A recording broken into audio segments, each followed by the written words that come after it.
Welcome to the Diva Details. Welcome to the Diva Details, where bold, confident women embrace life unapologetically. From love and sex to wellness and reinvention, we keep it raw, real, and powerful. No filters, no limits. Just fearless conversations to help you thrive. Let's dive in with Diva Mia and Diva Cat. Well, hello, Diva Cat. Hello, Diva Mia. How are you today? I'm good. Weekend was great. I know, it was so nice. And it's so nice. And also today, like, thunderstorm coming back. I know. You got to watch this crazy weather sometimes. Right. So today I thought we could get back to how to find love after you've been single for a while, whether you went through the death of a spouse or a divorce or just a breakup and you've been single for a while. Okay, let's hear it. Well, I started out with the dating apps. Yeah. I did. And I've also dated a few exes. Okay. And, it's just different. I mean, going back to exes is fun. I don't know if it's the right thing to do or not. But the dating apps is fun too, somewhat. And I don't know if that's the right thing or not. And then we also did talk about matchmaking with friends. Well, yeah, see, in my town, those that don't exist, I never really get back on. And we just do, matching from friends. Friend introduce us. Friends matchmaking, yeah. Right. And I think it's important to know when to date too. Like, you shouldn't date to just distract yourself from pain. I think you should only start dating seriously dating anyway, when you're over the pain and you feel healed. Right. You got to take care of yourself first. You do. Yeah. You did a good job, though. Yeah, I do a good job. Yeah. Well, when you feel abandoned or betrayed or you still have some codependency, I think it's a dangerous time to date. Yeah. I think you can date when you can go out and have fun and not think about your ex at all, or your spouse or your ex-boyfriend or whatever it was. Yes. It's a good time to date when you go out and you just have fun and you don't think about him at all. That means you are ready. I think so too. I don't think I talked about my ex once. I know. I don't think I even, That's even amazing. when our friend was goading me a little bit, I didn't say anything. So, yeah. That's amazing. You've been cured. I've been cured. Yes. But I think I reconnected with myself pretty deeply, though. Yeah. And I think 1.5 years is more than enough time. But I had to say, though, you came out very quickly. 1.5 years. Oh, you didn't see me right after. I was a mess. Yeah. But I'm great now. Yeah. But some people take more than 5 years. I know. Well, they're not me. Yeah. So. I did a lot of therapy and journaling and, Yeah. and I went out a lot by myself. Yeah. And I think that's empowering too. I think that's crucial to rediscover yourself and just find pleasure and love yourself. And when you do that, then I think you heal faster. Yeah. So you need to be clearer, I think, too, on what you're looking for. Definitely. And here's the thing, I think it changes as we get older. Oh, yes. When you're younger, you're looking for the guy that everybody likes. You're looking for the guy that everybody thinks is good looking. Right. You're looking for the guy that everybody thinks is, the life of the party. And when you get older, you don't really want the life of the party anymore. I think when you get older, like my husband and I, we content just by ourselves. Yeah. I think because we're older too. Yeah, you want a guy that's respectful. Yeah. That treats you with respect, that treats you with kindness, maybe chivalrous. Yes. And you want a guy that is good to you. I know. I think, like you said, in the 30s, you always have to go out, have fun, find the people. You have to find something to do all the time. But at this day and age, I don't know, we get older, and in this age, I'm comfortable. Just we just comfortable. Just be home. Yeah, and I loved it. So you're looking for someone to be a partner that maybe you want to be a homebody with. Right. Yeah. At this age, yeah, those party days are over for me. Party days are over. So you don't want the guy that's out there drinking it up at the bar. You want somebody that you can Netflix and chill with. Yeah, you're 50. You're 50, yeah. Or even 40s. 40s, 50s, 60s. You're looking for an emotionally mature person, I think, now. Yeah. Somebody that you comfortable just to cuddle in the couch and watch Netflix. You know, I used to want somebody that had potential, but now I don't. I don't want any more projects. You and your projects. No more projects. No more I have projects. so many projects I want to do around the house. I don't want a man that's a project. Right. And I think I also am looking for someone with a growth mindset. Right. You know, here's the thing. I think about 80% of the people do not have a growth mindset. Only about 20% of the people out there really, truly can say they have a growth mindset. And a growth mindset is someone that is not a victim, Okay. that is out there doing stuff, that is someone that is not constantly calling you and complaining about their day, telling you how rough it is, texting you what they had to go through. I can't stand it. It's somebody that is, you know, confident, Uh-huh. masculine, Yeah. and is there to support you. Uh-huh. But don't think that you get to have a weak mindset if you're going to go after someone that's got a growth mindset. I know. Yeah. Because you have to not be a victim. You have to be strong-willed, and you have to have matured emotionally yourself. Yeah. I think it's someone constantly texting you how the day, how bad, how good the day went.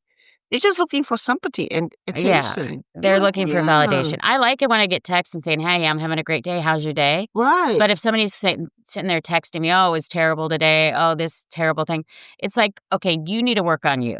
Yeah. You're not ready to date. Uh-huh. You need to go work on you. Right. Because people that have a growth mindset, number one thing is they are responsible for their lives and they take accountability. Mm-hmm. And when things are going shitty, because everybody goes through shit. Right. When things are going shitty, they take a step back. Maybe they go internally. I mean, when I have shit going hitting the fan, I don't put my shit on other people. Oh, no, no, no. I very rarely tell people. I go inward. Huh? I mean, I didn't even tell my friends I was in the hospital till I had to. Right. I go inward and I just focus on healing myself. Yeah. I didn't call you when I got out of the hospital complaining every day how much pain I was in. No, I You know didn't even in know. pain, though. But Yeah. I know you're in pain. Well, but that's the thing is I was like, Mhm. okay, if you're looking externally to fix yourself, even when you're in pain and you're like, oh, somebody's got to take care of me, somebody's got to help me. I'm sorry, but the only person that's responsible for you is you. Mm-hmm. And you can have support friends, but you can't lean on them for everything. Yeah. And you really need to woman up, if you will. You need to Yeah. get a little tougher. Get a little tough. Because if you can be strong and accountable for you, Mm-hmm. you're going to find the person that in the worst of times will be there for you, but you shouldn't be relying on them. It's kind of like crying wolf. You shouldn't be relying on them for every little thing. Oh, yeah. You need to be on your own. You need to be able to stand on your own. Right. Because if you cry wolf and complain and you're a victim and everything going wrong and you're poor, That gets old quick. nobody wants you. Yeah. Nobody wants to Well, hear that. actually, you will find a person that wants you, and it'll be another person that is a project that is also a victim. Yeah. You don't want project anymore, do you? No. No, you're done. Emotional maturity means you've evolved to a state of taking responsibility and accountability for your life, all the good, Mhm. bad, and ugly that's happened. Yeah. Mm-hmm. And again, I always tell people the bad is the time you learn. The bad is when you get those great lessons in life that make you a better person. Make you stronger. Right. So once you become emotionally mature, Mm-hmm. then you can get out there and date. Right. And you can date by online dating. Mm-hmm. You can date by asking friends. Or, I mean, I guess you could go to a bar, but you're going to get somebody that's a drinker. Yeah.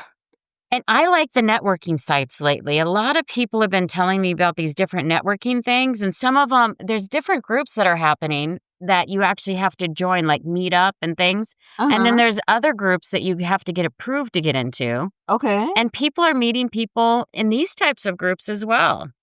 Oh, all those social... Social things, yeah. Yeah. Social networking events where you actually go Yeah. and meet people. Yeah. And then you could do a matchmaker. Right. Those only last an hour. So Yeah.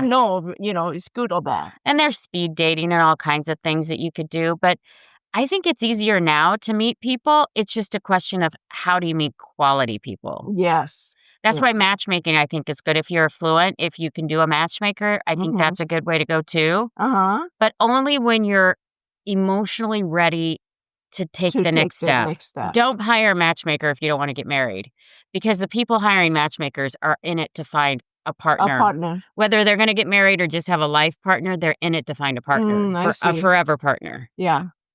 I think I think when you're ready, you'll know. When you're ready, you'll know. Yeah. And there's so many easy ways to find dates these days that you don't have to push.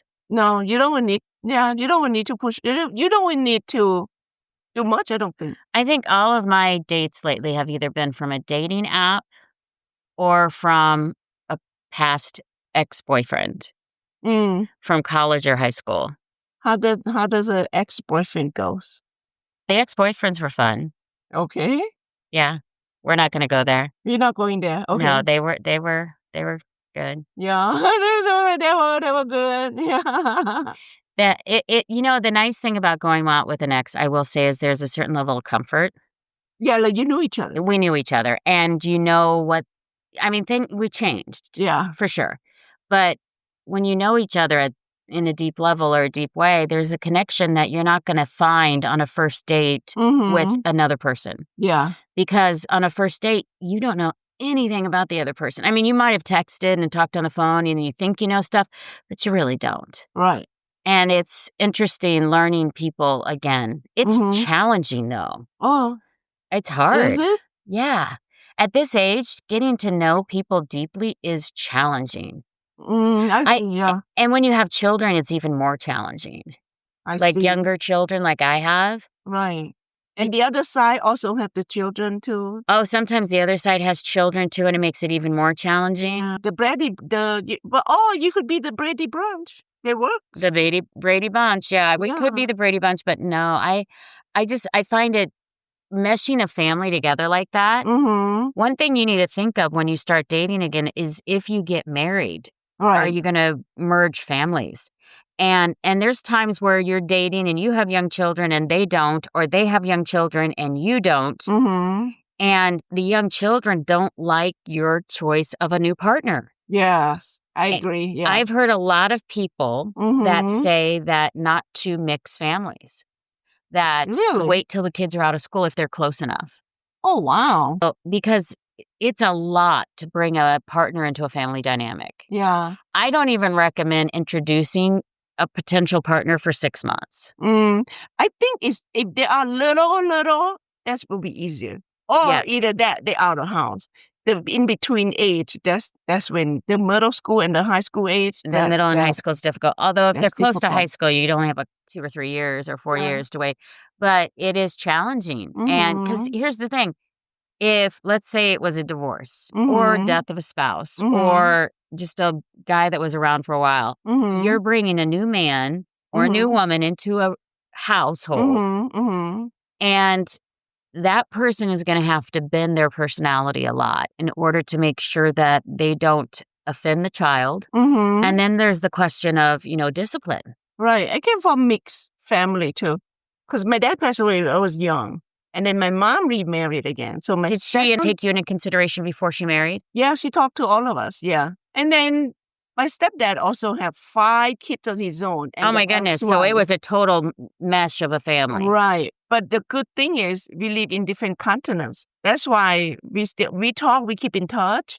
But now it seems like we're all here together. Yeah. I think the time that we're here together right now, we're already older. So we don't have those drama. But did you have drama when you were growing up because of the mixed family? No, we don't because we live in different country. So that makes a big difference. Gotcha. Yeah. Well, I think when you mix families, you have to be careful. Oh, yeah. And the thing is that a lot of people will find that, let's say a man comes into your household and he wants to discipline your children.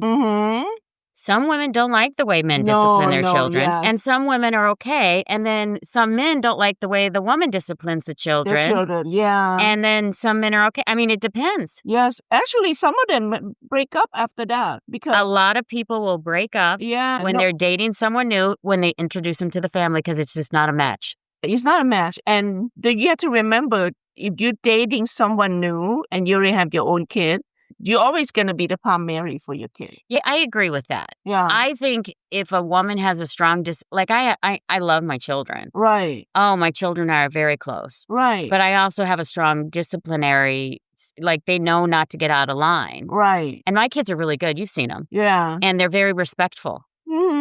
I would like to bring a man in that teaches them how to be manly. And how to be chivalrous better than I can. But I think I should be the primary for discipline, and I shouldn't be putting that on a partner. A partner, no, yeah.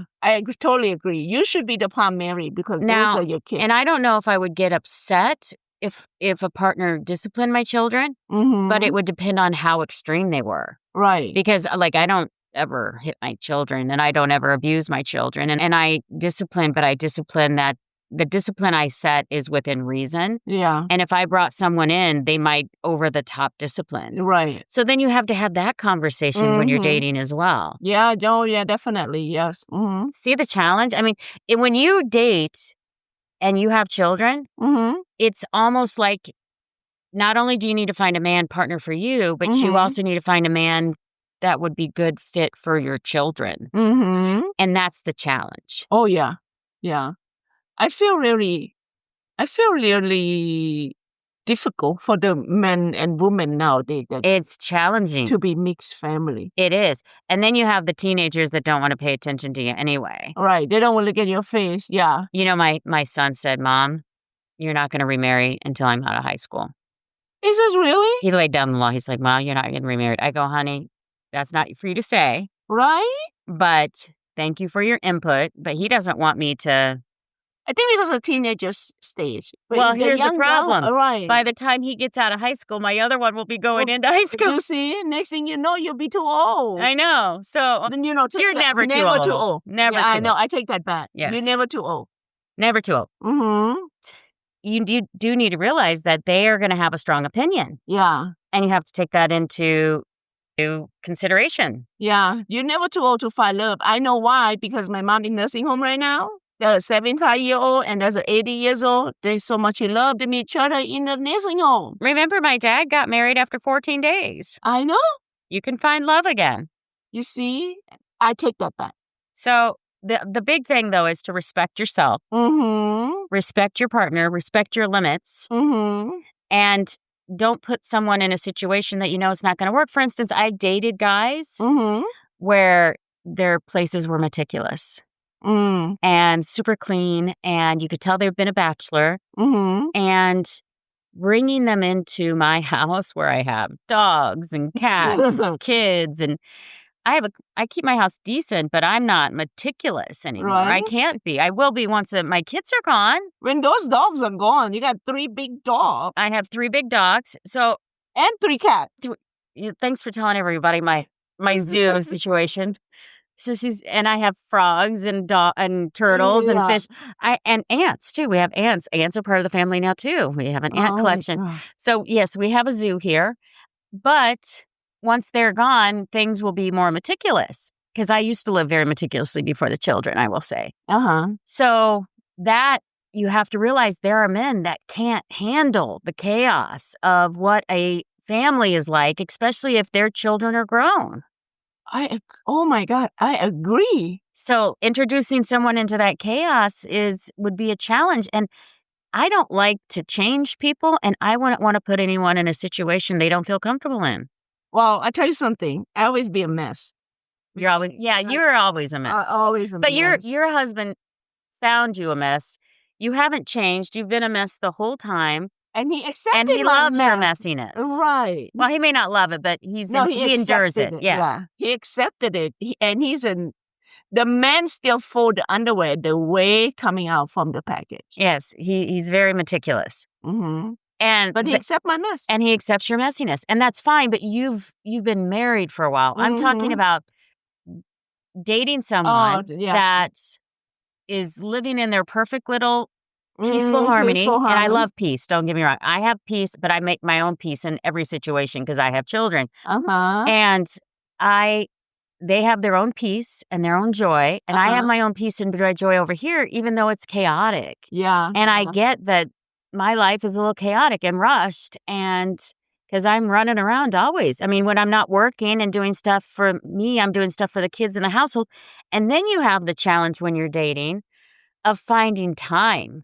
Because when you're running around with the kids from drop-off, pickup, on top of working full-time, on top of taking care of your self-care, now you got to add a man into that. That man better be flexible, and he better be supportive because he's Yeah. not going to be another one for you to take care of. No, I can't take a project. I don't need any more projects. Yeah. No, but they have to be understanding that your schedule is not your own yet. Right. Yeah, they need to understand that. And they need to kind of, whenever you have availability, be able to weave in and out. Yeah, especially you have your kids full time. I do. You know? I have my kids full time. Yeah, so whoever that walked into your life at this stage, they need to be very, very understandable for that. And I know. accept it. And that's hard to find. On top of the fact that they have to be freaking awesome to be with me. I'm telling you, there's always someone for someone. God always gives you the right person. I'm telling you, you just need to open your heart, open your ear, open your eyes, Diva Mia. All right, I'm looking. Yes. Looking. All right. So you need to make sure you're respectful of you, Uh-huh. respectful of them. I say at this age, you should not be playing games. No playing game and no hiding corner. You know what I mean? What do you mean hiding? Like, laid it out on the table. Yeah, don't hide or lie. Yeah. If you're hiding and lying dating, here's the thing. If I find out you're lying to me while we're dating or hiding shit while we're dating, we're done. Yeah. I was with the spouse that lied. I don't want that SHIT anymore. I don't want that shit anymore. So I think I won't put up with it. Yeah. You agree or not? Like, you're just first dating, right? You should be truthful to each other. You should not hide. Like, a trip you're going to take with your girlfriend, you should be able to tell them. Oh, yeah. Right? Absolutely. Yeah. Like something wrong with you, you should be able to tell them. Yeah, if you have health issues, you should disclose that. Right. Well, maybe not right up front, but before you start dating them, they should know. Right. Because they may not want to date you. Right. Regardless, you don't have financial issue or whatever, but your trip with your friend, you should be able to tell whoever you're dating that you do it right away. Yeah, you should tell them you're going on trips. You should also be honest whether you're dating other people. Right. You should be honest whether you're ready to get married. Yeah. You should be honest whether you're ever wanting to get married. Because some people, they come out of a divorce, they come out of a death of a spouse, and they want to date, but they just do that because they want to spend time with people. They don't want to get married again. Yeah, and especially if you're going to plan to be with this person, you should be able to not hiding anything. Yes. And don't talk about who you are, reveal yourself. Don't future fake. And what a future fake is where you talk about the future with someone that you have no intention of actually performing.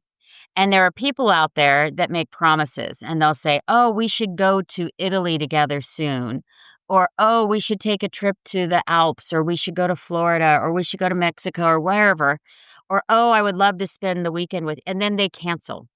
And I've had that in my dating, where I've had a person make promises to go somewhere and then they cancel. Or say they want to be with me and then they cancel. And I don't know if it's insecurity, if it's fear of attachment. I don't know if it's just future faking or lying. But it's a red flag to me. Yeah. And if somebody tells me they're going to show up and they don't, I don't trust them. Yeah. And if it happens more than once, I don't really want to be with them. And so don't fantasize, don't make these future fantasies about what you're going to do with somebody or make promises you're not going to keep, because that's lying as far as I can say. That go both ways, though. It goes both ways. And then on your own, don't fantasize about a future that doesn't exist just because you dated a couple people. And don't become a stalker because there's lots of people out there. Oh, my God. Yeah. There are and I'm in my 50s. And they say, oh, it's hard to date in your 50s. I say BS. I call bullshit. Right. Because I'm not finding it very hard to date. And there's so many people out there I could go out with. And what I'm finding is how to eliminate the creepoids, because there's some creepy people out there. There are some people that you message once and they are like I messaged a guy one time and he friended me on Facebook, friended me on Instagram, started online stalking me all over the place, messaging me every morning and night. And I'd only messaged him once and I had like 10 messages. And that's a little much. Yeah. And I unfriended him because it was becoming creepy and stalking, and I blocked him on everything because I was just like, dude, I messaged you once and now you're like asking me, what my favorite position is and what my favorite, I was like creeped out. It was gross and scary. Wow. And it was too much. Yes. That's the hard part, is keep the creeps away while, entertaining the people that are decent, and then trying to find from that decent pool of people Uh-huh. the ones that are exceptional, and then from the exceptional ones, then finding your one. Because there are plenty. There's hundreds of people out there, that maybe thousands in my age group, that I could entertain. That is scary, though. It is scary. You got to stay away from the stalkers. Yeah. Yeah, Because the stalkers always lead to obsession, it does. right? Yeah, it does. I seen in movie. Yes. I also think that you shouldn't rush intimacy, Oh, even at our totally agree. age. Yeah. Totally agree.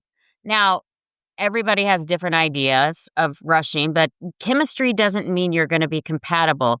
And here's the other thing I've realized. You can have sexual chemistry.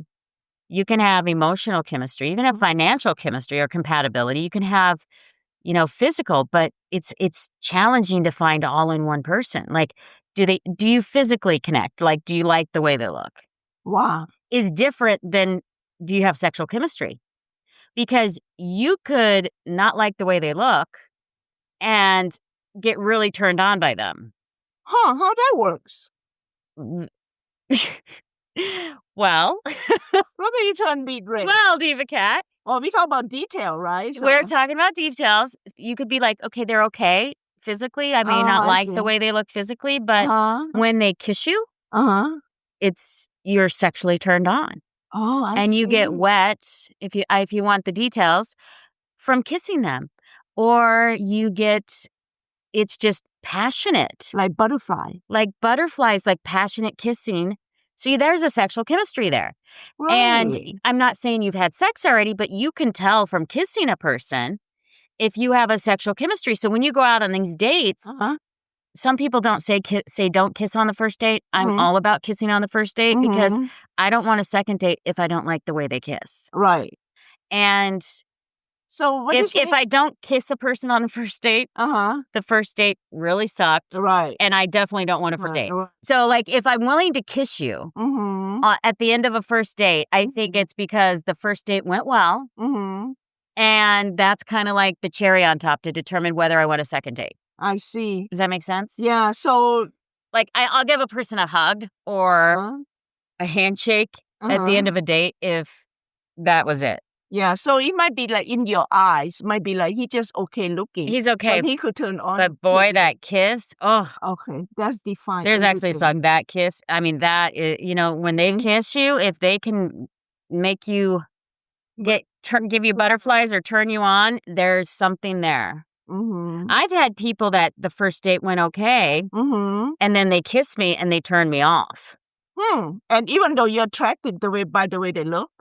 I was attracted intellectually because they were super smart. Okay, I see. I was attracted kind of emotionally, although they looked a little still traumatized from their last relationship, but it was workable. And I was physically and sexually attracted to them from talking to them on the phone, I thought. And then I kissed them, and odor for me is a big thing. If you have body odor, it's a no-no. Oh, no, yeah. Kissing, if you make my face wet, it's a no-no. Don't slobber all over my face. Yeah, no. I mean, everybody's different. Some people may like the slobber, who knows?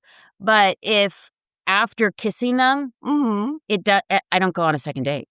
Yeah. And I had one guy like pin me up against a car, and I mean, I was supposed to be a peck kiss, and he ended up making it a makeout session with my face, and I had to pull away. I gave him a hug and said, I'm not into PDAs in a parking lot in front of children, because there were children nearby. Yeah. And I was like, oh my gosh. And it was, I gave him a quick peck goodbye, and it turned into a makeout session that he was making out with my face, and I was kind of just standing there. So that was not a good end to a first date. It would have been. I would have gone on a second date. But he kind of ruined it. So after that, it was just dinner. After that, it was done. I would say the majority of my dates are hugs or handshakes at the end. So there, you can cycle through a lot of guys. Go for coffee. I mean, I think coffee's great because then you're not committed to anything. Yeah, coffee's quick. Yeah, and if you're consistent and you're emotionally available and you're clear to the other person on what you're looking for, and they are too, you can see green and red flags. Now, here's the thing. Mhm. My red flags Mhm. aren't other people's red flags. Right. Like if someone's a victim, Huh? that's a red flag for me. Yeah. But some other people may like, oh, I can help you with that. And some people like projects. Some people do. Some people do. They're attracted to that. Uh-huh. And they don't care as long as the guy has money, or they don't care as long as the guy looks good. I'm not attracted to that. Right. I want a masculine man that's not a project. Uh-huh. Yeah. But my green flags are different than other people's, and my red flags are different than other people's. Mhm. Probably different than yours, for sure. Yeah, for sure.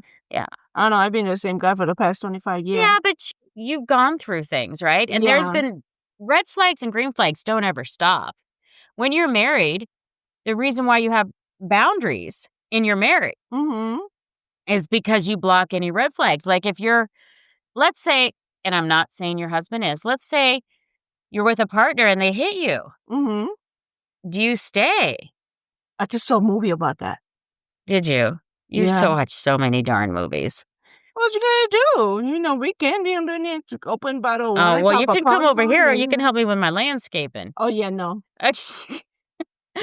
So let's say you're with a partner and they Uh-huh. hit you. For me, that's a red flag. No, to me, it's when it gets physical. Is it a red flag for you? Oh, yeah, no. So you have a boundary so that if your partner ever hit you No. in a marriage, you would Mhm. be gone. Oh, yeah. Other people would not. Yeah, they would. Yeah, They would that's stay. true. That's true. They'd say it's just once. And maybe it is just once. Most of the time it's not, though, by It's the way. not. Let's say your partner yells at you. Is that a green flag or a red flag? It's a red flag. See, some people, I took a lot of yelling and abuse. Abuse. Oh, Verbal abuse, there's verbal abuse, there's mentally physical, abuse, physical, and yeah, come all kinds. Yeah. So if people yell at you, no. No one yell at me. Yeah. See, so I didn't have a boundary before, but now I do. So if someone yells at me now, Uh-huh. I'm out the door. Right. Whereas before I took it. Oh, I had that boundary a long time ago, but I had to remember that boundary after I got Mm. divorced. So hopefully it never happens again, but Mhm. those are boundaries. So if you're emotionally available and you're clear on what you want, mm-hmm. you may find a person that's wonderful. And then Mhm. as time goes on, 6 months in, 9 months in, 12 months in, Mm-hmm. they switch and they change their personality a little bit. And that's Mhm. the challenge too. You got to trust your gut. Yeah. Yeah, because if Definitely. you start seeing red flags 9 months in, it's only going to get worse. And if you have boundaries and you say, no, you can't treat me that way, it might be time for you to walk. Yeah. 9 months, I think, if it's gonna red flags, the first couple days, it should red flags you already. Yeah, I think you do. I think you Yeah. see red flags right in the beginning. Unless you decide not to see it and kept continuing. But that just means you're not emotionally ready to date. Yeah. It really does. Here's one thing I think we need to remember. When we come out of a divorce or a long relationship or even, a narcissistic relationship, a Mhm. tragedy, a death of a spouse, we have to remember that we are important Mm-hmm. and our value is important. Yes. And how we feel is important. And if we don't respect ourselves first, Mm-hmm. there's no way that we can find a partner that fits us. Yeah. Me come first. I had this discussion with my trainer today. Really? I said it's so important that you value yourself first Uh-huh. and that you fill your cup up first before you start dating again. Uh-huh. That way, if people start to disrespect you, you can just walk away. If you don't fill your cup up or if you don't realize your value, you'll Uh-huh. cling to that person Yeah. and stay in a bad relationship much Huh. longer than you should. Remember we talked about that in one episode, miserably comfortable. Yes, miserably comfortable. If you're miserably comfortable, Mm-hmm. you will stick around. Yeah. Yeah. So fill your cup up, make sure you're happy, Mm-hmm. know your worth, know what you bring to the table, Mm-hmm. and you can date here and there, but don't get into a relationship until Mhm. you're at a place where you're fully loving yourself. Yeah. So now after you dating, you see a person, when did you know the first time you're going to make out? How'd you know? It come naturally? Well, that's the second date. Well, So those it come depends. naturally? No, usually it's not the second date. Like it's third, fourth, fifth, somewhere in there. Uh-huh. I don't think there's a rule. I think it depends on how connected you're feeling to someone. And are you leveling up? Are you leveling down? Is there sexual chemistry? Is there physical chemistry? Is there emotional, mental? Here's the thing. I can be sexually attracted to a guy that I'm intellectually attracted to as well. Like physically, maybe they're not all that, but they're smart, and I'm attracted because they're so smart. Yes, I love that. You know, there's a physical attraction that leads to a sexual attraction. I think you have to have two. That's where really, I mean, like a guy can turn me on because they're smart, because I'm sapiosexual, where you're turned on to smart people. But a guy with a really good body could turn me on as well. And so if they're physically attractive, I could be sexually attracted. Now, I don't know if the physically attractive will turn into a relationship, because there has to be something behind the physical. Like they could be a play toy for a while, but and I'm sorry, men, I said that, but that's how women talk. Men talk about that as women, and women talk about that as men. They could be a sexual plaything for a while where we're having fun, but there has to be something more than just a physical body, sexual chemistry. There has to be something you have in common. Right. Some intellectual thing you can talk about. You know, sometimes they're smart. Maybe it's spiritual things. Maybe it's holistic things, something that you have in common. Otherwise, there's nothing there. Yeah. So some people connect, you know, I do yoga, and I've seen a lot. Some people very connected spiritually. Yes. Some people have sex on the first date. I just don't. Yeah. Or some people have sex with a yoga instructor, but we're not going to go there. I don't think there's a magic number. I think you have to align with the other person. Right. I think you have to align with your values, your energy, and your self-worth. I don't think you should go have sex with someone until you're ready. And if it's been a long time, yes, it's been a long time for me. Yes, I understand, Diva Cat. And you may go through dry spells. You may date with somebody for a while, and then you go through a dry spell of 4 or 5 months. I know it was really rough. And you go through a dry spell of no sex. And when do you have sex? And I will say it's challenging. Amazing or challenging? It's challenging to stay celibate for 4 or 5 months. It's challenging, right? To not have sex for that long. Yeah. And then to reconnect. You said with human. With a human, yeah, of course. Self-pleasure is different. Yeah, but self-pleasure is different. Sex with another person, it's different. Yeah. Then when you have self-pleasure, it's you miss it. Yeah, you miss that warmth. You miss the connection. And I will say sex with a person is different, because when I have sex with a person, I don't need it right away again. Yeah. Whereas if if there's a masturbation thing going on, I need it every day. You know? That's true. But when I have sex with a man, it fulfills you. Well, I'm a little sore afterwards too. But yeah, it's fulfilling. Oh yes, there's that. Yeah. So if you've not had sex for a while, ladies, and you work out a lot, you get tighter down there. And then when you have sex again, you got to be careful not to hurt yourself. So you may be turned on, think, oh, it's fine, but you may still need some lube on top of that. So you got to be careful. You're going to be sore for the next 5 days. Because you might be a little sore. I don't know if 5 days, but you might be a little sore afterwards. Yeah, because it's been a long time. Yeah, it's been a long time. Wow. Yeah. Sex isn't a reward. It's a choice. You get to choose. Yeah, and it's got to be your choice, not theirs. Yeah. It had to be your choice. It had to be pleasurable. Yeah. And it had to be with the right person, I think. I think so, too. Yeah. Yeah, my son told me there's this this YouTuber, or maybe TikTok or somewhere, where this woman said she's had sex. She's in her 30s with over 2,000 men. And I said, you had never be with a woman like that. That is disgusting. 2,000? I'm going to judge on that one. If you've had sex with more than 2,000 people, what is your self-worth? I think maybe that person have addiction. They call sex addiction. It could be. Yeah, but you need therapy. Could be. I mean, the level of sexual transmitted diseases in 2,000 men scares me, just first of all. That's just gross. It is kind of gross. So check yourself is all I'm saying. You do your values. You do your self-worth. You do however many people you want to have sex with. I don't think you need a rush. No. And I will say you get a little sore afterwards. And there's no one size fits all as far as dick size or as how soon you should have sex. Well, women our body surprisingly very adjust to what it needs, don't you think? It does, but I will say I was shocked that it was a little sore. That's awesome, though. Yeah. Is that a good feeling, though? It was. Ah, look at you turn beet red. It was. I like this. I think you have to be emotionally safe first and comfortable with the person. You don't have to know them fully.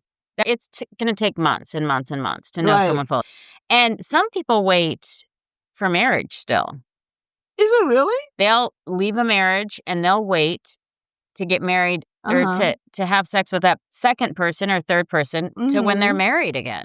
Wow. And then when they get married, it didn't last them for not even a week. I did have a friend that he only has sex with people that he's married to, and he's been married twice. He's, I think, 28, and he won't have sex until he's married. Okay, first of all, how the heck did we know if we're compatible sexually? Right. That's just me. I wouldn't wait for marriage just because I need to know if I'm sexually compatible. Kissing is one thing, but sexually compatible for me. Yeah, I've seen a lot, though, like the people that wait and after that wait before marriage, after the marriage, either they're not happy with it, they stay with it just because, miserable, casual, and the society make them to stay together, but they're not really happy. Yeah. You have to try it out first, just like car or shoes. Well, there's oral sex you could try out before. Some people don't think that's sex. I think that's still sex. But oral sex is one thing. But for me, if you're having oral sex, most likely it's going to lead to intercourse anyway. That's what I'm saying. Yeah. So it's... because that's how it starts, no? I agree. But for me, I would say that there's no rush. And you don't have to have sex even on the 4th or 5th date. You could wait. There's a woman out there that says you should wait 90 days. You should date someone for 90 days before you have sex. That's her rule. And so every time she dates someone, she waits for 90 days to see how the first 90 days is all about getting to know them. And then after 90 days, and I don't know how often she's dating, maybe once or twice a week. After 90 days, then she would have sex with them. But the problem I see is she keeps having her 90 days over and over again. And I'm wondering if she's just not making it to 90 days because the guys lose interest. But that may be. Because some guys don't want to wait 90 days. That's true. That's a long time to wait. That's a long time to wait. Especially if you have a really strong connection with someone. So I think it's more about the emotional connection and if you feel safe. Yeah. Do you trust that person? And have they earned access to your body? I mean, honestly, that's the thing. I think that's number one. Do they have the right to touch you? Yeah. Do they have the right to be intimate with you? And sometimes people are together after talking on the phone and texting for a long time. Those could be considered pre-dates as well. But I don't think you should be anxious or unsure. Because I think all of this stuff, there's no set written rules, right? It's how you feel. You know what I mean? Yeah. So there's no rules like, okay, you should not do this, you should not do that. But when you feel right, you feel right. I think it's more important if they're aligned. Alignment, I think, is the new buzzword that everybody's talking about. But I think alignment is important. Are they aligned with you? Are they also aligned with what you want in the future? This is one thing that I've been struggling with lately. I think if I found the right person, I would get married again. However, it's going to take a lot, for me to commit to someone. There's a trust issue they've got to overcome. And it's not their fault. It's because of a trust issue I had in my last relationship. And on top of that, they have to fulfill, a lot of things on my checklist. Yeah. And if not, I'm still okay dating someone for fun and to have fun with someone that's a fun partner. But then I need to let them know that I'm not seeing a future. Right. And that's a challenge because then I'm turning them into a friends with benefits situation and that may not be what they want. Well, some people chose to be together but not get married. Remember Kurt Russell and Goldie Hawn? They don't get married. That's true. And especially if you have, like, going back to the beginning of this podcast, 2 families you're merging, you may want to take your time as well. Yeah. Some people decide not to marry. Yeah. And this is from my own experience, my own family. They were together for 13 years. So they wait till the kid out of the house, Uh-huh. and then they decide to get married. It didn't last them for a year. I don't know what happened. So they were together for 13 years. They got Uh-huh. married and they were only married for a year. Yeah, See, I don't want to do that. you see? See, the nice thing is they waited to be together until, but Yeah, they waited then till... they moved in together and found out that they hated each other. Yeah, no, they live together as everything, but they just don't get married. Interesting. They wait till the kid out of the house, because each of them have 2 kids. Yeah, So they waited all of that. interesting. And then they decided to get married and didn't last them for a year. See, that's expensive. Yes. First, you're paying for a wedding, Uh-huh. and then you're paying for divorce. And divorce to then- me is very yeah. expensive. Yeah. Even with prenups, it can get pricey. So I don't there's no know. reason to do that. I mean, that's the challenge. We're older, right? So what do Mhm. we really want? I think I would get married again. I think if I found the right person, Yeah. I would totally get married again. Mm-hmm. I just don't know if I will in this lifetime. And I'm okay with that. Mm-hmm. But in the meantime, I'm going to enjoy myself and I'm going to have fun with a select person. Yes. Yeah. And as I enjoy myself, as long as I tell them, look, this is not, maybe it's more situationship. Mm-hmm. If I have a situationship with someone like we talked about before, where based on the situation, I see you once in a while, it's Mhm. comfortable for me because it's so challenging But I to think you're connect. going to get married. You think so? And I'm going to be maid of honor. Are you? Mm-hmm. Oh, that sounds nice. Yes. I feel it. I think consistency and respect are 2 huge things for me. Yes. Like, for instance, if you're intimate with someone, Mm-hmm. they should text you the next day. Well, what if they're busy? Maybe they're I don't care. Let's say you've been dating for a while Uh-huh. and you finally have sex with the person Uh-huh. and they don't text you the next day just to check in, say, hi, that was fun last night, Uh-huh. or I miss you, or something. Yeah. It's disrespectful. I think they should text you. I think they should. Eventually, they'll text you. Eventually they do. But if they the wait a next full day, Yeah, no. I think the next... I think to me that's a written rule. That's my written rule. If you're going to be intimate with a partner, if you have sex with someone and you want to have sex with them again Mm-hmm. and you don't text them the next day, Mm-hmm. good luck recovering from that. Well, you have to make them work harder. You do. And you should not be responding right away to their text if they do text you 2 or 3 days later. 2 or 3 Because- days. Yeah, it's ridiculous. No. It's disrespectful. Yeah. Even between friends. I invite you over for dinner. I would text you me the right night. away. I will either Yeah. text you that night or in the morning and tell you how great dinner was. Right. Yes. Even just between friends. And that's so. dinner. That's Yeah. not dinner on me. Well, that's what I'm saying. That's just dinner. Yeah, exactly. So it's respectful to text. I think so too. If you're For the out first there, time, I agree with you. and I think it should be the man texting the woman. Of course. I don't think the woman should be texting the man. If you text a man after sex and they don't text you back, you need to dump them. Yeah. And if a Yeah. man doesn't text you after sex within 24 hours, Mm-hmm. he's not the right man for you. Maybe you might give them You want to give him 36 hours? maybe 30 hours. 36. Oh, Let's do 36. You're just saying that. But not 48. Not 48. It's a sign of disrespect to not text a woman after you have sex with them. I think, honestly, they should text you that night after you get home, Mm-hmm. unless you're staying over, of course. And then I think that they should also text you the next day. I think they should make you a priority if you are giving your body to a man and intimate with a man. Mm-hmm. I think as sign of respect is that they should text you or call you or communicate with you somehow. I'm actually agree with you. You know, the best is if they sent you a flower or some roses the next day. That would be wonderful. Well, maybe let's put this way. If they're 36 hours, maybe the flowers should come. It would be nice. Yeah. But regardless, the next day they should text you. Yes, because it's important when a woman gives her body to a man. Yeah. It is. It's trusting, it's intimate, it's It's all open. above. You know Yes. what I mean? And if you have any health issues, actually, I think anybody at our age should also be getting your partners tested before you actually have sex with them. Especially at this age. We're not teenagers. You know what I And- mean? It's one of those honest conversations. You just say, hey, look, Mhm. my health is important to me, especially if you have like an autoimmune or something. Yeah. You just say, my health is important to me, and I need you, before we become intimate, I need you to get tested. Yes. And this includes oral sex. You shouldn't be having oral sex with somebody if you're not tested. You could get disease from that too. And I do think you should require that they email you the results. Do not trust what they say. Mm. Okay? Mm-hmm. So make sure they email you the test results. Mm-hmm. And you can email them yours. So you should be getting tested too. Mm-hmm. That way that you're on the same page. Mm-hmm. You can't trust what someone says. Especially nowadays, right? So many dates. Well, and it's empowering, I will say. Mm-hmm. Because you're taking control of your sexual health too.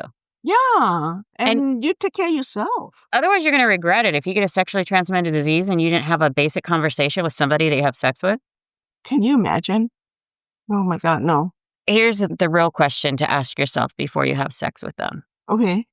Will you be disappointed if after sex it doesn't become a relationship? I think I would be. Would you? Mm-hmm. See, I'm okay if it doesn't, as long as I go into it with that mindset. Now, if I was wrapped up in someone, I think I would actually not have sex as early. Oh, I see. You know what I mean? I would take my time to make sure that, like, let's say I meet the person I think is the one. Okay. I think I would take longer before I had sex with them. I think I would take a step back. Get to know them. Oh, I see. Make sure they're the right person. Now, if I'm going to do a friends with benefit type of thing, I could have sex with them earlier. Okay, I see. Because I know that they're not, but maybe it's not that I'm bored. It's just that I need a connection, if you will. But who knows? It might lead to something too, you know. And that's the thing. You don't know. Right. Sometimes you go into it thinking this person's going to be a friends with benefit or a situationship. Yeah. And Next that thing you know, he's situationship your boyfriend. and it turns into something bigger. Yeah. You see? You never know. There is no written rules. That's what I'm trying to say. There's no written rules. No. So here's a general. Okay. I think the second date, you should be flirty. There's chemistry. You're checking each other's vibes. See if there's any intellectual chemistry. I think intellectual is important, obviously. And see if you guys get along. By the second date, if you haven't kissed them by the second date, I think you can give them a kiss. Yeah. Some people say wait till the third, but I think first, second is fine. By date 3 or 4, you should be having deeper conversations. Are they emotionally available? I think on the first or second date, you should find out if they cheated on their spouse. Just saying. I like to know up front, because if they cheated on their spouse, there's no third or fourth date for me. Yeah. Because I don't want them to cheat on me. And typically people that cheat are going to cheat again. So I don't really date people that are cheaters. So there you go. That eliminates half the male population right there.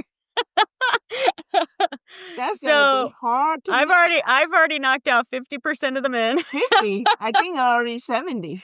Oh, I don't know if it's that high, but so I've knocked out a good chunk of the male population because I won't date cheaters. And then you have a deeper conversation on the third or fourth date. And then by the fifth date, you can play around. Yeah, why not? And some people do on the third or fourth date, but it depends, where you're connected. But I think by the fifth date, if you're aligned, that's when people play around a little bit. And that's where things can proceed. It could be 6th, 7th, 8th, 9th, 10th date. I don't know if you have a number. Some people say on the 6th date, you could have sex. Sex at 6th is what I've heard. Okay. But it just depends on, how secure you are with that person. Those just general rules? Well, it's just a general mindset. Sex at 6th is what I've heard. But don't trade sex to get attention. Yeah, right. And let's talk about West syndrome for a little bit. You guys, if you haven't heard me say on the podcast before what West syndrome is, I call it wandering eye syndrome. It's when you go on a date and the guy is constantly looking around at other people. And every once in a while, you might even catch him checking out another woman. No. Or if he talks about another woman, like if he's flattering or complimenting another woman. To me, that's a red flag. Like if they say, he's like, you've got a nice figure to a friend of yours. That's a red flag. Instead of talking about you, he's looking at her figure and telling you how thin she is. No. It's a red flag. Yes. And so wandering eye syndrome is when they're checking out other women at a restaurant or at a bar or at wherever you're going on a hike. And I get it. I think that people do glance here and there at other people, but if you're with a guy and he's staring at another woman when he's with you, run. I mean, I would honestly get up from the table and leave because it's so rude. It's so disrespectful. And when I'm with a man, I'm not checking out other men. What if you just check out surrounding, like places or Tenderley or, If he's that nervous and uncomfortable, then he's very insecure. I don't know if he's the right person either. So it's another red flag, right? If you're in an elevator and he compliments a woman or talks about a woman in front of you, that's happened to me too before. Is it real? Swear to God. I've had it all, girl. I have had some of the most disrespectful men in my life. Here again, this is why respect is such a big part of me being intimate with someone. Yeah. Because if someone's disrespectful to me, I don't want them. No. Yeah. How could you go out on a date and compliment some other woman in Exactly. Or stare at another woman. Oh, my God, no. Exactly. And guys are so clueless sometimes. How They are disrespectful. Yes, that's what it is, disrespect. How disrespectful it is to a woman that you're with to not be focused on that woman. She's done her nails. She's got a facial probably. She did her hair. She took an hour picking out an outfit. She's gotten all dressed up to look perfect for you. And a man has the audacity to talk about another woman to look at another woman while you're on a date. No. Exactly. So I hope you hear me. Now, if you're with a woman and she's checking out other men while you're on a date, it's disrespectful too. And you should run. Because when you're connecting with someone, you should be present in the present moment with them and only them. Just saying. Let's go both ways. I think you should speak your truth. If you're wanting someone to be respectful, you should tell them. If they're disrespectful, I think you should tell them. You should tell them. Definitely. And I have. Yeah. I have. And I said, I found it's completely and the person actually apologized because he said he didn't realize he was doing it, but then he did it again. So then it was like done. Oh, my God. But, I did tell them. I gave them a warning. I gave them a second chance. And there's no third chances is the thing with me. And then let's say you want to move slower physically. Say, look, I'm just not in a rush to be intimate. Okay. You need to let them know too. I value a connection other than sexual or physical. Yeah. I want to be connected to you. I find you interesting. I want to see where this can go. I find you intellectually stimulating. I enjoy being with you, although intellectually stimulating is such a turn on for me. Yeah. So I want to see where it can go. It's up to you, but you need to choose a partner who respects you and is going to respect your pace and is not going to pressure you into doing something you don't want to do. Right. But you need to be able truthful. Tell them, though, what you got to tell them you don't like. If they disappear because you won't have sex with them, no. Honestly, at our age, you don't need that. You don't need that. And if they disappear after you have sex with them and they don't text you or whatever, you don't need that either. You don't need that either. Yeah, no. Yeah. It's not about when you sleep with one. It's someone about why you're doing it. Right. And you shouldn't be doing it some people do it just to get laid, but you shouldn't be doing it. You shouldn't be doing it just because they're pressuring you. You should do it when you're ready. Sometimes it's been a long time. That's why you have to do it, don't you think? Sometimes you get an itch. You see, right? But that's when you bring somebody in that's a friends with benefits. Oh, I see. I don't think you should just be going out and sleeping on a one-night stand. I mean... No one-night stand. There's plenty of men out there, ladies.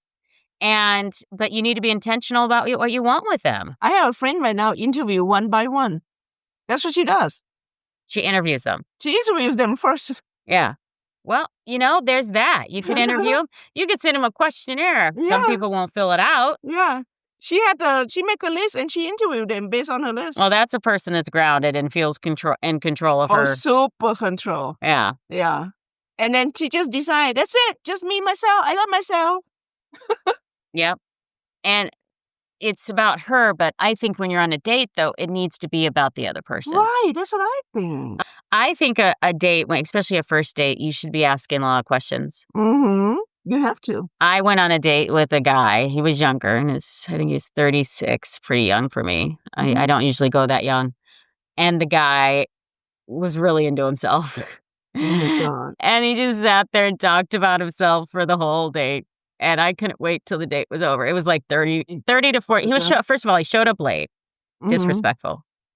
did not have any chivalry in his body. I mean, Okay. did not pull out my chair, was not respectful.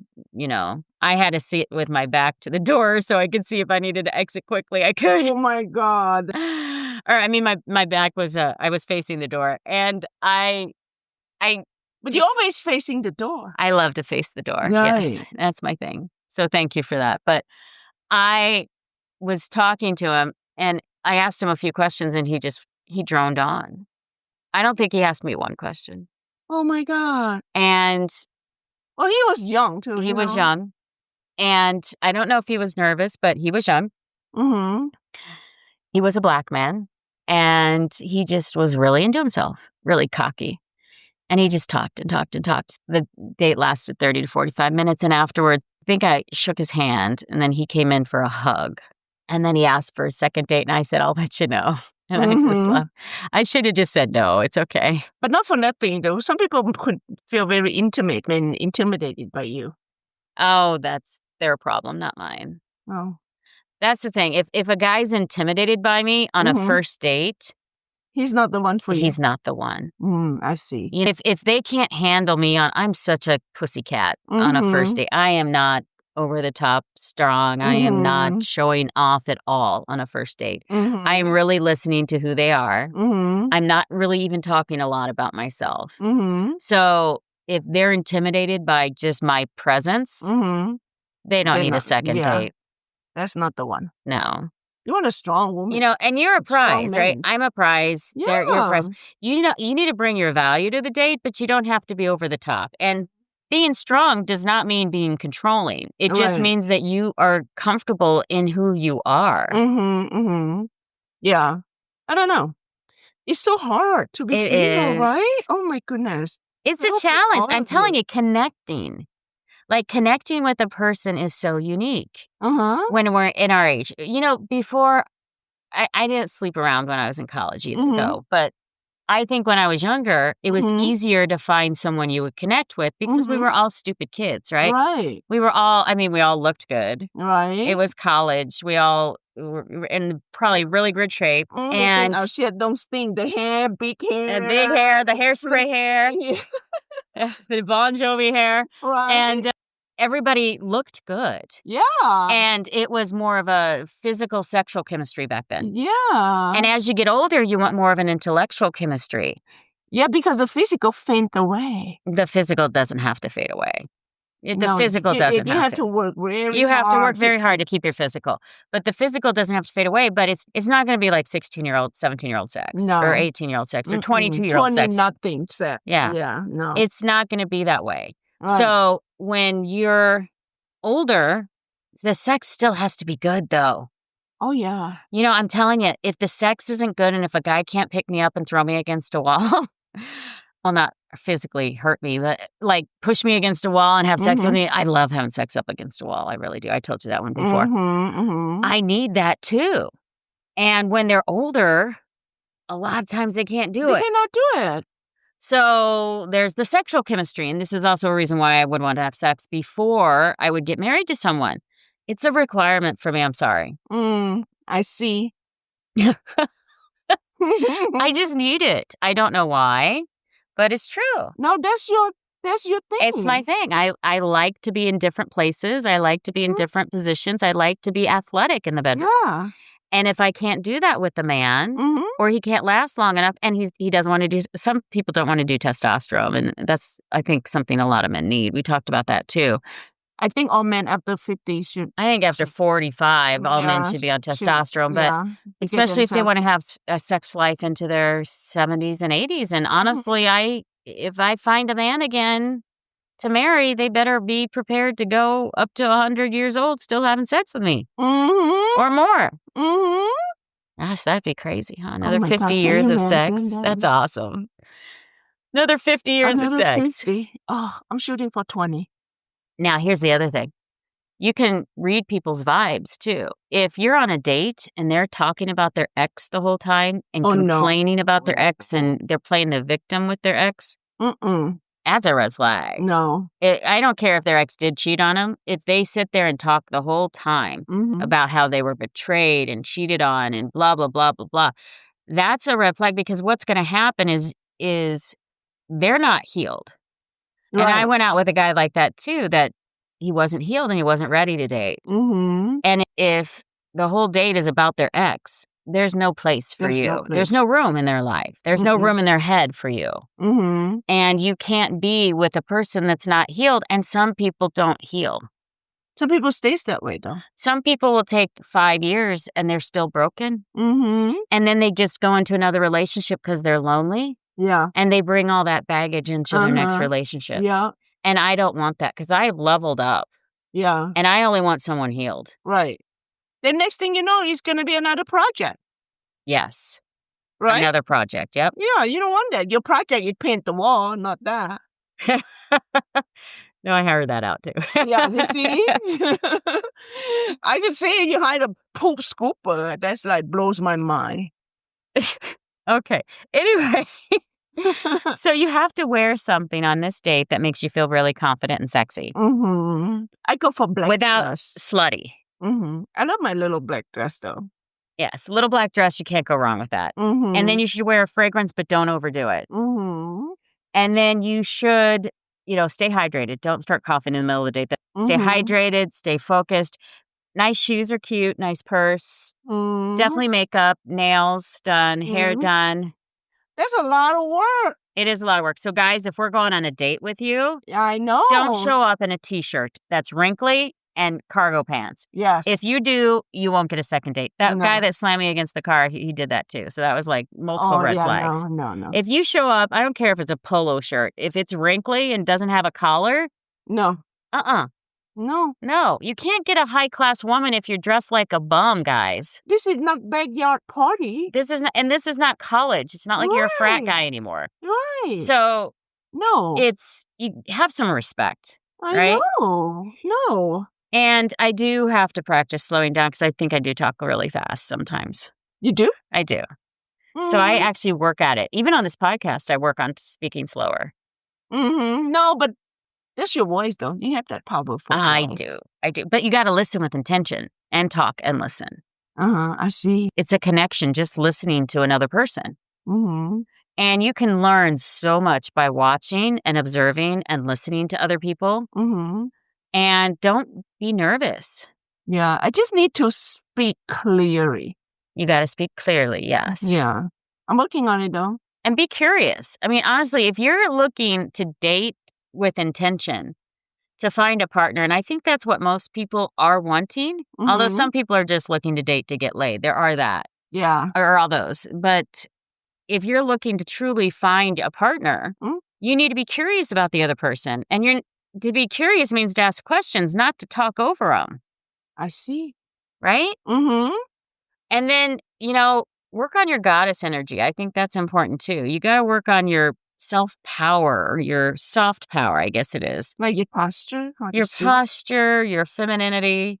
And I have to work on this because I do have a strong masculine side to me, I will say, as I talk lower in my voice. Yeah. I do have a strong masculine side to me that I have to work on being feminine. Like I went on a date with a guy that was very gentleman. It was so respectful. Oh, I love it. And I ended up grabbing the car door when I got to the car, just because it was habit, right? Right. And he grabbed it away from me.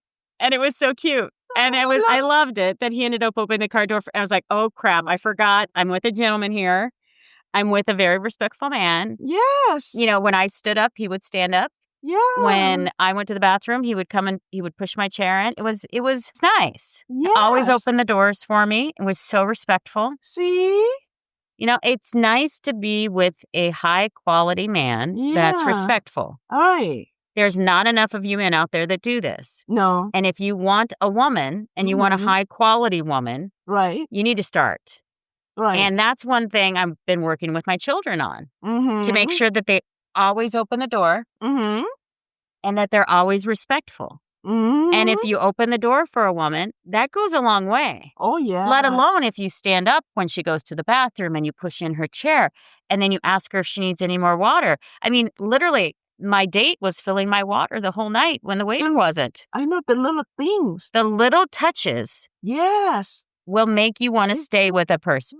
Right. Make you feel very special. Special and respected. And I Mhm. need to step into my femininity and allow it and receive it. That's what I was going to say. You need to mellow down and receive. But I did a good job, You right? did a good job. You did a good job. I give did a you good A job. plus. I give you Okay. A plus. All right. So I worked at it. It was interesting. I don't think I've been out with a lot of gentlemen. No, No, I think the Southern gentleman charm is wonderful. I love that. I love men that are attentive to their women because what happens is then I want to reciprocate. Right. When a man leads, and this is the thing, or ladies, when a man leads, you want to reciprocate. So you have yes, to let them though. you have to let them. Let them lead you. Let them guide you. Don't be too pushy. And then be reciprocal. And I was very respectful to him. I think it's very super sweet. And it was a nice mutual respect thing going on. And I would never talk down to him. Never. I would never be disrespectful to him. In fact, I was astonished at another woman that talked down to her husband. I just don't do that. And it was a nice communication and so enjoyable. I love that. It was almost like a fairy tale enjoyment. We need to double date again. I know. It was nice. Yeah. Oh, you just want him to teach your husband how to treat you. Yes. Husband need to push the Here's the thing, husbands. You should still do it when you're married. I know. And don't think that you should stop because women, you will have that woman wrapped around your finger if you treat her that respectfully. And then she will treat you with a level of respect you've never received. Right. And it's a mutual thing. And respect is so very important. And if you want to have a perfect marriage and a perfect relationship and nonstop sex with your woman, treat her with that level of respect because you will get more and more respect back and the reciprocity will be amazing. Okay, husband, make sure you're all listening Yes. to this. Now, let's talk safety, though, too. We have to talk about that because safety matters, too. Now, if you're with a respectful man like I was, safety it was still a concern, right? Because you never know who they really are. Right. So you need to let people know where you're going. Oh, I see. All right. And typically, they're not going to pick you up. Right. You're going to meet them on a first date. Now, if it's like the third, fourth, fifth date, something like that, they can pick you up if you're comfortable with the person. But on your first date, you need to let somebody know where you're going. Right. And pack breath mints and lip balm and cash just in case you need it. And don't arrive late. I never have cash. When you're rushed, I mean, I was really rushed the other day, but when you're rushed, it scatters your energy and it takes a little bit to refocus. So if you can get ready in advance, pick out your outfit the night before, like you told me I should have done, and, get yourself organized. You're not going to be scattered and you're going to be able to listen better. So it's important. It's important. If you have a date going on, pick out your outfit the night before. Try on, with shoes on, all of that stuff. And men should too. Right. I think a man should have clean cut hair. Definitely. I think if they shave, they should be freshly shaven. I don't think you should be scruffy. I don't think you should come in looking like you just did landscaping with dirty nails. No. I think they have to smell good. That's a must. If you are sweaty, you better run that air conditioner in your car a lot. Right. And you better not walk into a date stinky. If you come in stinky, I'm done. Right. Because I have a really good nose. And I will just walk out. I'll be like, oh, I can't do it. Yeah. Because if your body stinks, I know down there stinks. Yeah. So it's not happening. No. And your breath can't stink. Your skin has to be clean. You if you don't have good hygiene, it's like I'm out the door. Well, I have to say though, I give both of you A plus. Oh, for our attire for this weekend. Yeah, attire, everything. All even though I was rushed, I still showed up. Okay. Yes. Okay, good. I'll give you A plus. All right, good. Well, and you can't have wrinkly shirts. I know about that. Or dresses. Well, sometimes then you wear linen. Linen's supposed to look good wrinkled. Linen does not look good wrinkled. I don't know how to iron, so I think I do love linen. That's why you get a steamer. You get one of those steamers, or you just send it out to the dry cleaner. But you should not. People shouldn't be wearing linen if it's all wrinkly on the first date. They really shouldn't. Yeah. I don't think they should. And yes, when you sit down, linen gets wrinkly, but I get it. But it shouldn't be like crumbled wrinkly. And if you came out of the dryer, that's kind of how it looks. And don't wear shorts, gym shorts, or sweatpants. I can't stand it. Yeah. Talking about the guy that talked about himself. Yeah. That I hugged at the end. He came in and oversized gym shorts because and I was like, oh no. No. And the tank top. I can't stand tank top. T-shirts, tank tops. I No. can't stand it. It's gross. I think kind of like when you go for a job interview, I think you should dress for success. I would wear a suit to a job interview as a barista, honestly. I would dress up. I always dress a level above of what I think is required. Yes. Now, I'm not saying wear like a... You always have a sport jacket over it. You always have a sports jacket. I'm not saying you have to dress super high end. Yeah. But yeah, it's important to dress up. And your nails should be done, your toes should be done. But theirs should be too. They should have good hygiene. And if they don't go get their nails done, I mean, it's gross to see a man that you're going on a date with in flip-flops and they have fungus on their toes. Oh, I can't stand that. That's gross, right? Gross. They need to take care of themselves. And fungus contagious. Yes, it is. No. Nice jeans showing off their butt's nice too. You know what I love? Or like khaki pants. One of the two. Either tight, well, not super tight jeans. I don't like super tight jeans, but jeans where their butt is nice or when they're like khaki pants that are pleated. Those are nice. Even just a jean, polo shirt, and a sport jacket. That just sets it all already. Yes. Yes. Right? Something. Yeah. Yeah, but no T-shirt with the V-neck. No. And don't wear clothes that are too small or too big. Oh my God, no. Wear things that fit you so that you feel confident too. You don't want to wear something too small and then burst your pants or, you know, break a button and now your boobs are hanging out during the date. I mean, that'd be embarrassing, right? Make sure it fits. That same go with women too. And shoes are important too. Oh, good shoe take you good places. I always say that. Good shoes take you good places. Men actually, I got compliments on my shoes from the guy I dated. He actually liked my shoes and my toes because I got really pretty toes. See? Yeah. Shoes, I always say that to everyone. Shoes take you good places. So make sure you have a nice shoe and the right shoe for all occasions. Yeah. So when a man dresses nicely, it makes all the difference. Yes. It makes all the difference. And people don't realize how much your appearance matters and how you're going to be much more self-confident if you look good. Yes. It's so very important. Yes. I teach my son that too all the time. Oh, it's so important. It's super important.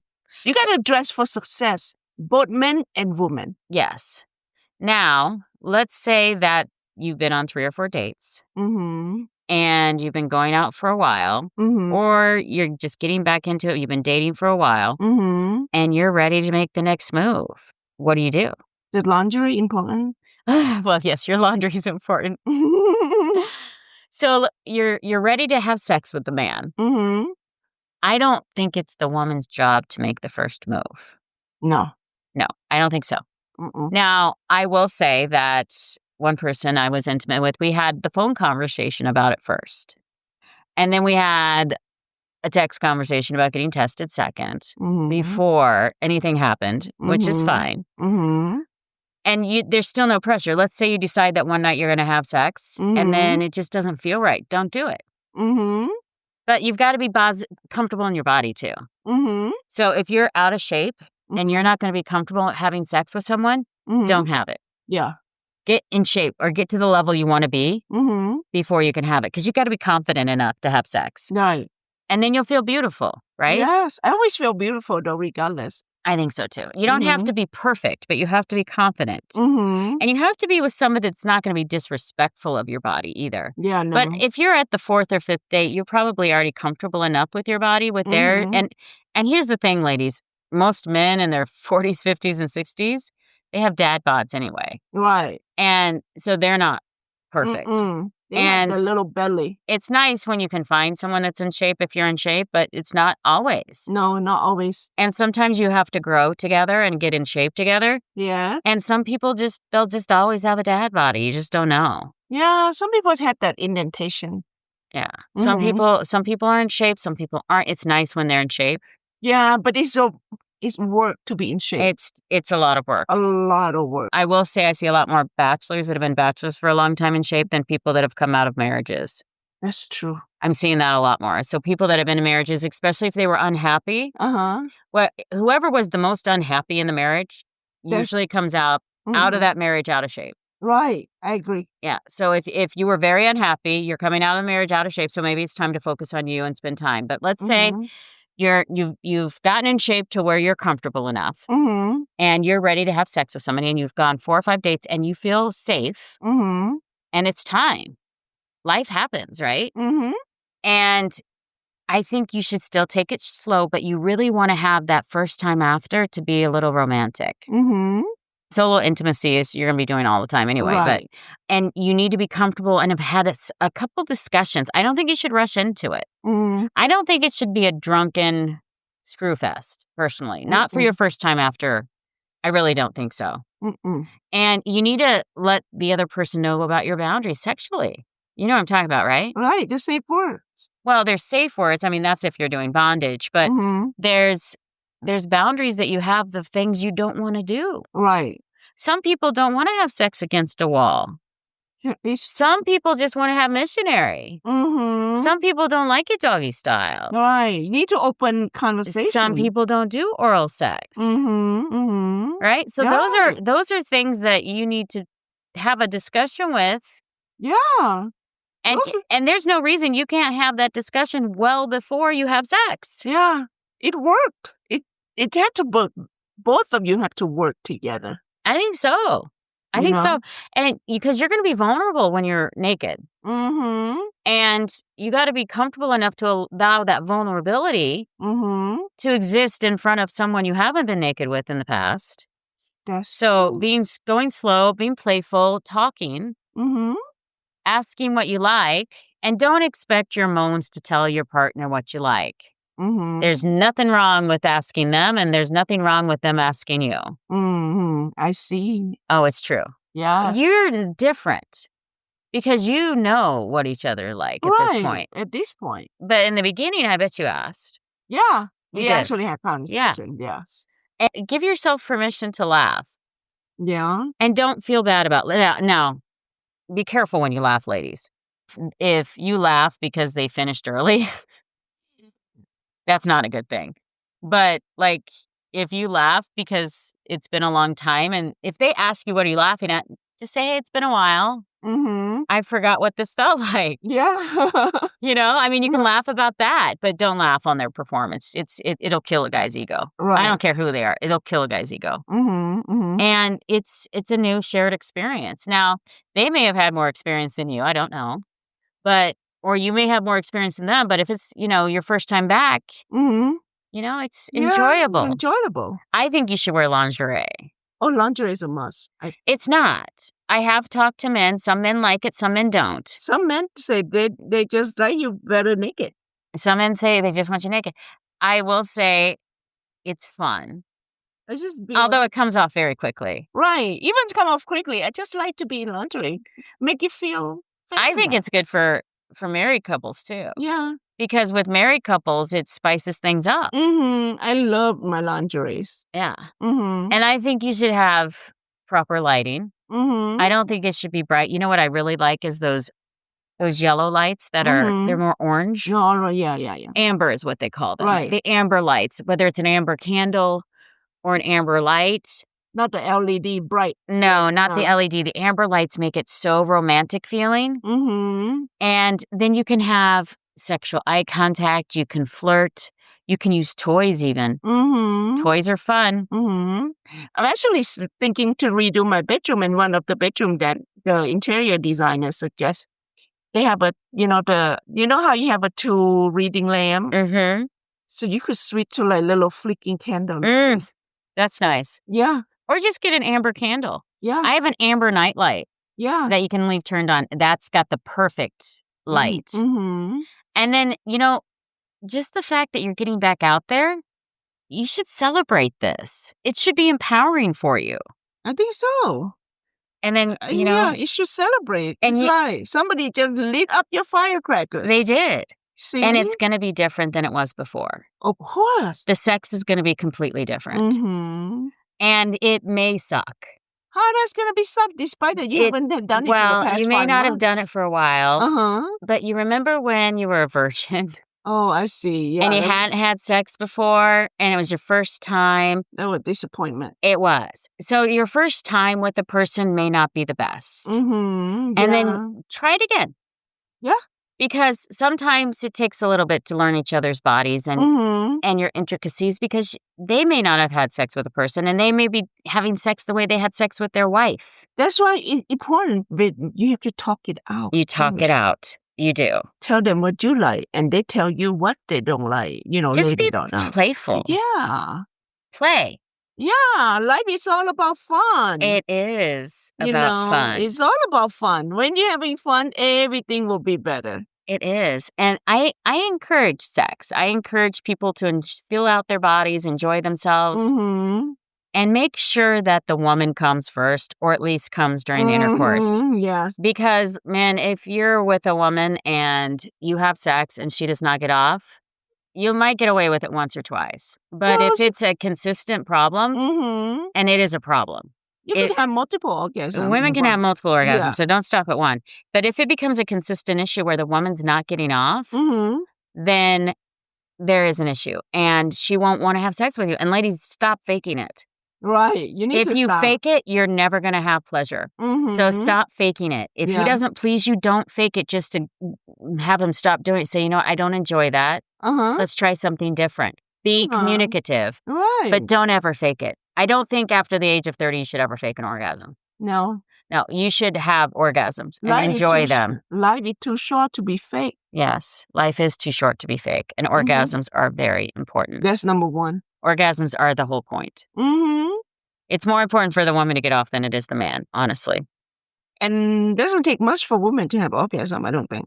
It doesn't. It maybe take 5 minutes. 10 minutes, depending on the woman. Some women take longer than others, right? But again, men, most of the time a woman's going to need an external clitoral stimulation before she actually has an internal. Yeah. So remember that. Your G-spot second. First base is the clit. Second base is the G-spot. Third base is Be back to deeper your toys, inside. Toys. And you can have like cock rings with vibrators on. There's all things you can do if the man is having difficulty pleasuring you. Right. There's fingers, there's mouths, there's all kinds of things. We have so many discussions about that. But I think that's another podcast. Oh, I think you need to do just that separate. We do. So if you have finally gotten the guts to go out again, I encourage you to do it. I challenge you to document the things you like when you're dating and to not settle.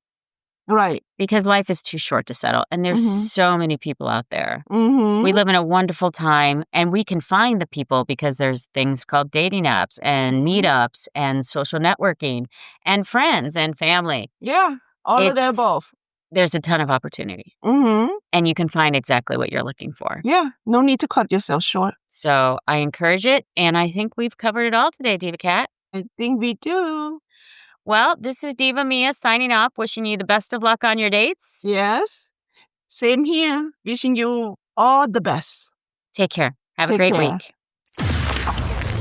Thanks for tuning in. Like, subscribe, and drop a comment. We'd love hearing from you. Visit TheDivaDetails.com to connect. See you next week for more.